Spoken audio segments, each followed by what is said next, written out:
Con el gusto de saludarlo, estimado profesor ingeniero Ladislao Roberto Aldamarrojano, presentaremos nuestro video de la segunda unidad con el tema recursividad.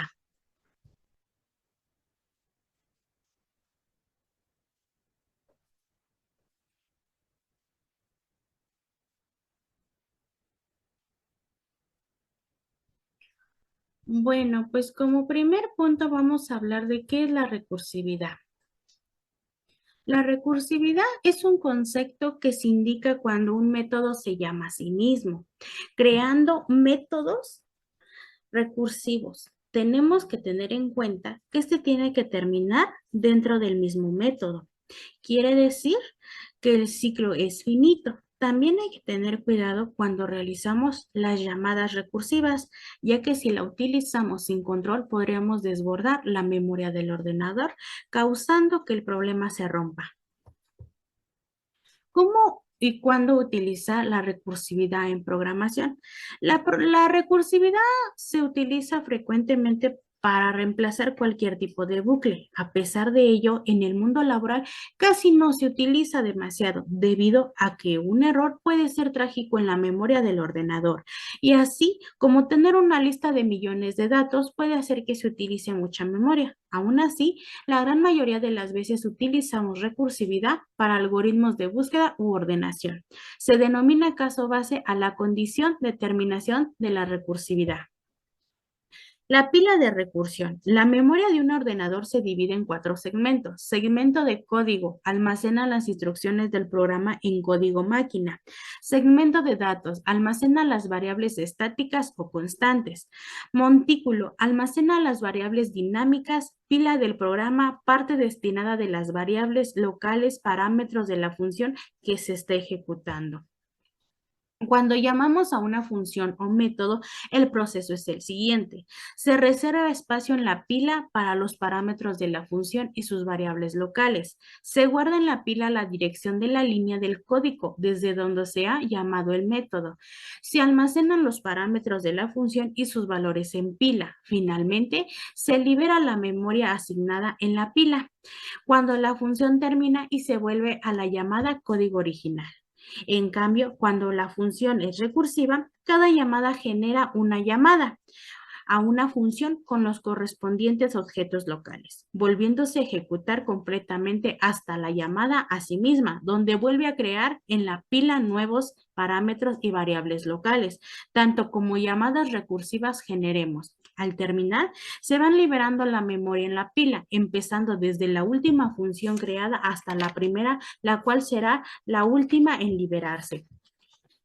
Tenemos algunas ventajas y desventajas de la recursividad. Algunas de las ventajas de la recursividad son las siguientes. Soluciones a problemas complejos de una manera más fácil, simple, clara y elegante. No es necesario definir la secuencia de pasos exacta para resolver el problema. Podemos considerar que tenemos resuelto el problema de menor tamaño. La eficiencia de la recursividad reside en el hecho de que se puede usar para resolver problemas de difícil solución iterativa. Algunos problemas son más sencillos de implementar usando la recursividad. Las desventajas de la recursividad son las siguientes: ineficiencia, sobrecarga asociada con las llamadas y subalgoritmos. Una simple llamada puede generar un gran número de llamadas recursivas. Puede que la claridad del algoritmo no compense la sobrecarga del mismo, algoritmos recursivos ineficientes. La conclusión del tema con el que yo le entendí, pues claramente quiere decir que la recursividad nos sirve para muchísimas cosas, pero pues especialmente para la solución de problemas de algoritmos que no se pueden resolver de forma iterativa. ¿A qué me refiero? A que debido a su ineficiencia en ciertos casos, sus problemas de memoria pues son demasiada cantidad de variables y sobrecargan los métodos. Hace que nuestro programa se tarde más y pues se opte por usar la recursividad. Es a lo que me refiero con esto es de que pues nuestra recursividad nos ayuda a que el programa no sea tan extenso. ¿Qué quiere decir esto? Que si el programa consta de de 50 líneas, pues con la recursividad la podemos reducir a 20, a 30 líneas y no hacerlo tan extenso, pero dándonos el mismo, el mismo resultado con las mismas variables, pero, o sea, reduciendo menos el programa y hacerlo más pequeño, pero pues dándonos la misma solución. Esa es a la conclusión que yo llego. Pero para que nos quede más claro, mi compañero Arturo y mi compañero Emanuel explicarán a detalle un programa en el cual se está utilizando lo que es el método de recursividad.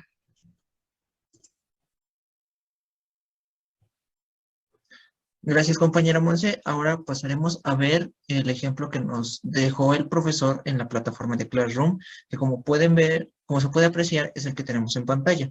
El int recursiva, el que trae el if, el return y el else. Ahora pasaremos a ver el ejercicio que realizamos nosotros. Esta es la clase principal.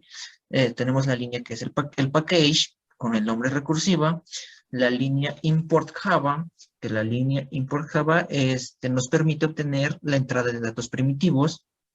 La línea public class es un modificador de acceso que determina quién puede acceder a las clases o propiedades y los métodos de una clase. Tenemos también la línea que es public static void. Esta línea es una función principal en Java para ejecutar una clase como una aplicación de consola. La línea scanner es para crear un objeto y usaremos la palabra clave de seguida de una llamada al conductor de la clase scanner. La línea system imprime el texto especificado dentro de los paréntesis de la pantalla, que sería esto de aquí.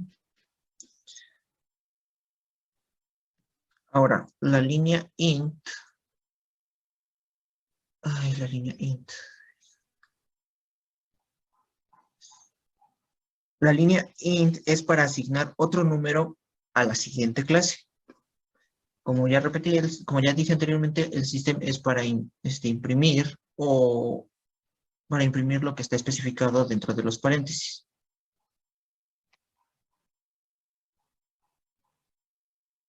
Ahora, esta es la clase secundaria. Bueno, lo que es la clase secundaria es lo que vamos a utilizar, lo que son las operaciones en el primer ejemplo que nos puso el profesor.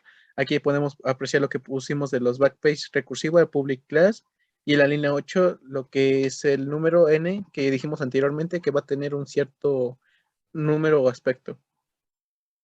En la siguiente línea, lo que es la número 9, el 10 hasta el 14, es lo que dijimos que iba a ser la recursividad. El if em, es un pequeño bucle interactivo en la cual le daremos un número en este caso la letra n le daremos un número llamado 9 que va a retornar hacia sí mismo para poder decir que si el número es mayor a 10 va a ser, va a ser el porcentaje, la división. Y recordemos que también lo que es el porcentaje es un bucle para poder resolver si un número es par o impar. Y pues en este caso lo vamos a utilizar lo que es en else. El siguiente ejemplo es lo que utilizamos en Java Tutor. En este lo que podemos apreciar es que utilizamos lo que es el propio código que hicimos anteriormente y nos va a situar y explicar lo que hicimos. Esas son las representaciones gráficas de lo que son las ejecuciones en NetBeans, ya que pusimos diferentes números mayores por sí mismos y nos da un número recursivo. Como les expliqué, el Java Tutor nos va a dar ya tanto un pequeño esquema de paso a paso cómo es que va utilizándose por sí mismo, además de que nos va a dar un pequeño esquema de lo que se está usando. En la siguiente imagen podremos apreciar lo que es el esquema de lo que va a utilizarse en el propio main, o sea, lo que utilizaremos al poner un número o el usuario ponga un número y nos va a crear un pequeño bucle que al poner el número, el void nos va a permitir retroceder y agarrar ese mismo número y crear, al decir que es mayor o menor de el número que puso el usuario, diciendo que si es mayor va a dividirse o si es menor va a quedarse igual, ya que el número no podrá ser recursivo en sí mismo.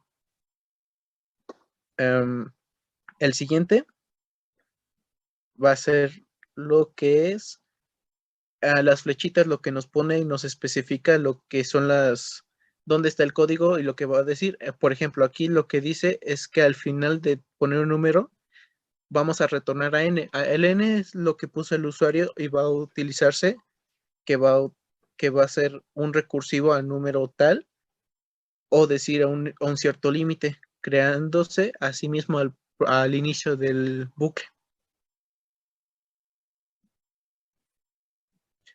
Después de esto, es un pequeño paso de lo que podemos decir en Java Tutor. Así dando paso lo que es el programa. Al terminar, nos va a especificar o nos va a decir que finalizó el propio programa y nos va a dar un pequeño esquema, como podemos apreciar ahorita, que son frames y los objetivos, ya que nos dicen que en la línea 5 nos va a ir a recursiva en un valor y va a irse de nuevo. Va a ser un pequeño bucle, pero al ser mayor o menor del número que fue especificado, va a terminar el programa dando así un fin y no un infinito. Y bueno, nuestras conclusiones es que lo que son los bucles y las interacciones son importantes, ya que podemos crear todo un código y hacerlo lo más pequeño posible, dándonos a entender que es más fácil y mucho más interactivo.